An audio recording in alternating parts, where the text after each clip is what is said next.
It's my news wrap.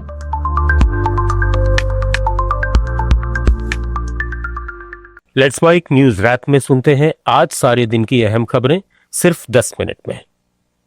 Delhi में वित्त मंत्री निर्मला सीतारमण की अध्यक्षता में जीएसटी परिषद की 56वीं बैठक चल रही है, जिसमें केंद्र और राज्यों के वित्त मंत्री शामिल हैं। बैठक के पहले दिन हेयर ऑयल से लेकर छोटी कारों तक 400 से ज्यादा वस्तुओं पर टैक्स घटाने के प्रस्ताव पर चर्चा हुई। सरकार चाहती है कि रोजमर्रा की चीजें जैसे टूथपेस्ट और शैम्पू 18 से घटाकर 5% स्लैब में आ जाएं, वहीं टीवी, फ्रिज और कार जैसी चीजों पर टैक्स 28 से घटाकर 18% किया जाए। परिषद मौजूदा 4 टैक्स स्लैब को घटाकर 2 पर लाने पर भी विचार कर रही है। हालांकि इस कटौती से लगभग 21 अरब डॉलर के राजस्व नुकसान की आशंका है, जिस पर राज्यों ने मुआवजे की मांग रखी है। परिषद के फैसलों का आधिकारिक ऐलान कल होगा और अगर टैक्स कटौती होती है तो रोजमर्रा के सामान से लेकर कार तक काफी चीजें सस्ती हो सकती हैं। राजस्थान विधानसभा के मानसून सत्र में बुधवार को भी खूब हंगामा हुआ। विधानसभा में बहस के बाद Rajasthan coaching institute controlled and regulation bill 2025 पारित किया गया। बिल के प्रावधानों के अनुसार कोई कोचिंग सेंटर एक साथ फीस नहीं ले सकेगा। बीच में पढ़ाई छोड़ने पर ट्यूशन फीस और हॉस्टल फीस लौटानी होगी। 100 स्टूडेंट्स वाले कोचिंग संस्थानों को रजिस्ट्रेशन करवाना अनिवार्य होगा। कोई कोचिंग सेंटर नियमों का उल्लंघन करता है तो पहली बार में जुर्माना 50,000 और दूसरी बार 2 लाख रुपए जुर्माना होगा। कोचिंग का रजिस्ट्रेशन रद्द करने और जमीन कुर्क करने का भी प्रावधान किया गया है। कांग्रेस को चरित्रहीन पार्टी बताने के केंद्रीय मंत्री ज्योतिरादित्य सिंधिया के बयान पर तीखी प्रतिक्रिया व्यक्त करते हुए कांग्रेस प्रवक्ता सुप्रिया श्रीनेत ने कहा कि जिस पार्टी के बारे में वे इस तरह की बात कर रहे हैं, उसी की छत्रछाया में उनका परिवार फला फूला है।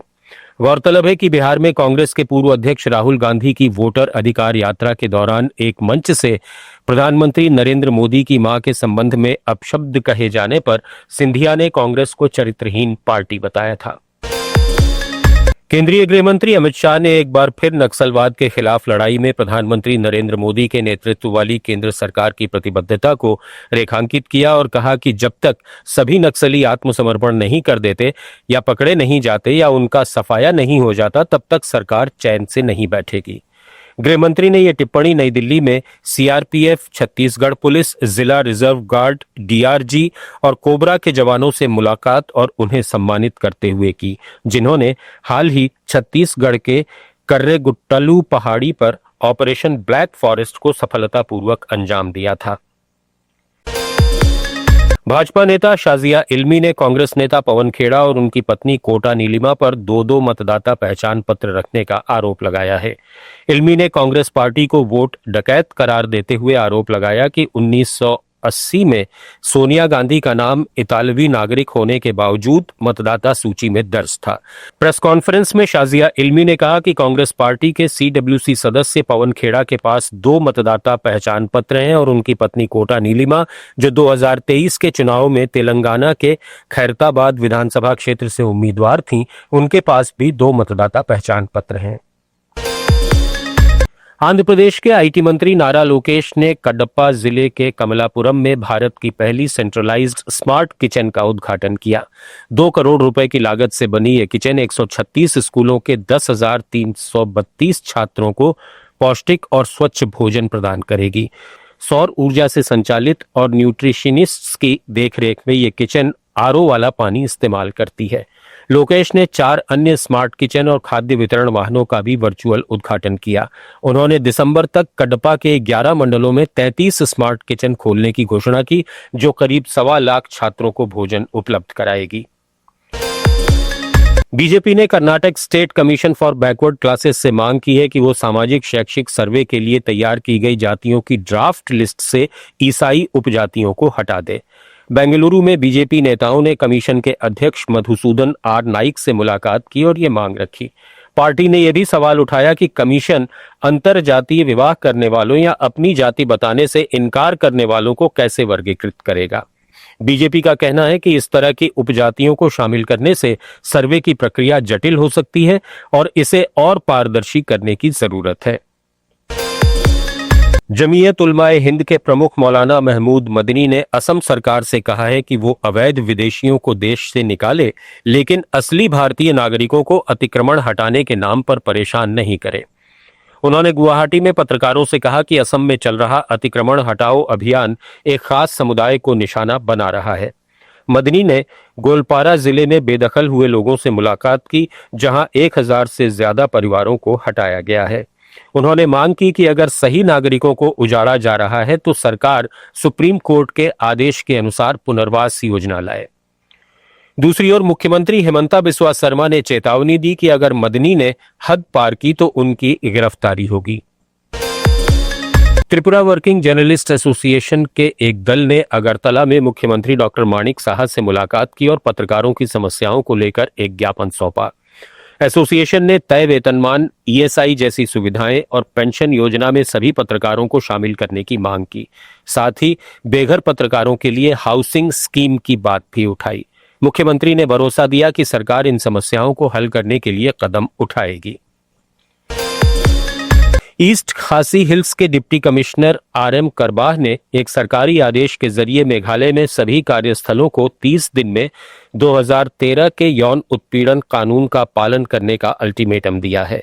सरकारी और निजी दफ्तरों, स्कूलों और अस्पतालों को इंटरनल कंप्लेंट्स कमेटी बनानी होगी, वरना जुर्माना भुगतना पड़ेगा। शिलोंग समेत पूरे जिले पर यह नियम तत्काल लागू हो गए हैं। गाइडलाइंस और कानून की जानकारी जिला प्रशासन की वेबसाइट पर उपलब्ध है। मिजोरम के आइजोल, ईस्ट खासी हिल्स, पापमपारे और कामरूप अर्बन में 2015 से 2019 के बीच देश में कैंसर के सबसे ज्यादा मामले दर्ज हुए। नेशनल कैंसर रजिस्ट्री प्रोग्राम के नए आंकड़ों के मुताबिक इस दौरान 7,08,000 कैंसर केस और 2,06,000 मौतें हुई। महिलाओं में 51.1% केस थे, जबकि पुरुषों में 55% मौतें। आइजोल में कैंसर का जोखिम पुरुषों में 21.1 और महिलाओं में 19.9% रहा, जो राष्ट्रीय औसत 11% से दोगुना है। पुरुषों में मुंह, फेफड़ा और प्रोस्टेट कैंसर, जबकि महिलाओं में ब्रेस्ट, सर्वाइकल और ओवेरियन कैंसर सबसे आम रहे। रिपोर्ट में तंबाकू, शराब के जोखिम, शुरुआती जांच और बेहतर इलाज सुविधाओं की जरूरत पर जोर दिया गया है। छत्तीसगढ़ के रायपुर में ईडी की टीम ने 3 कृषि कारोबारियों के ठिकानों पर दबिश दी। शंकर नगर स्थित खाद कारोबारी विनय गर्ग के घर ये छापा पड़ा। फर्टिलाइजर से जुड़ा इनका कारोबार है। वहीं लॉ विस्टा कॉलोनी में 2 कारोबारियों के घर जांच चल रही है। कृषि उपकरण और पेस्टिसाइड्स सप्लायर के घर अफसर दस्तावेज खंगाल रहे हैं।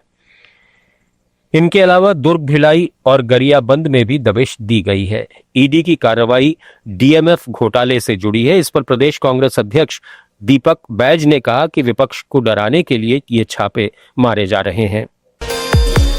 सीबीआई ने इंटरपोल की सहायता से हरियाणा में कई मामलों में वांछित भगोड़े अपराधी मणिपाल ढिल्ला को कंबोडिया से भारत प्रत्यर्पित करने में सफलता हासिल की है। पैरोल पर रिहा होने के बाद वो फर्जी पासपोर्ट के जरिए विदेश भाग गया था। सीबीआई ने उसकी लोकेशन ट्रैक करने के लिए अंतर्राष्ट्रीय एजेंसियों के साथ तालमेल बिठाकर उसका प्रत्यर्पण सुनिश्चित किया। सीबीआई ने उसकी वापसी सुनिश्चित करने के लिए हरियाणा पुलिस, विदेश मंत्रालय और गृह मंत्रालय की मदद ली थी। शेयर बाजार में आज जबरदस्त तेजी देखने को मिली।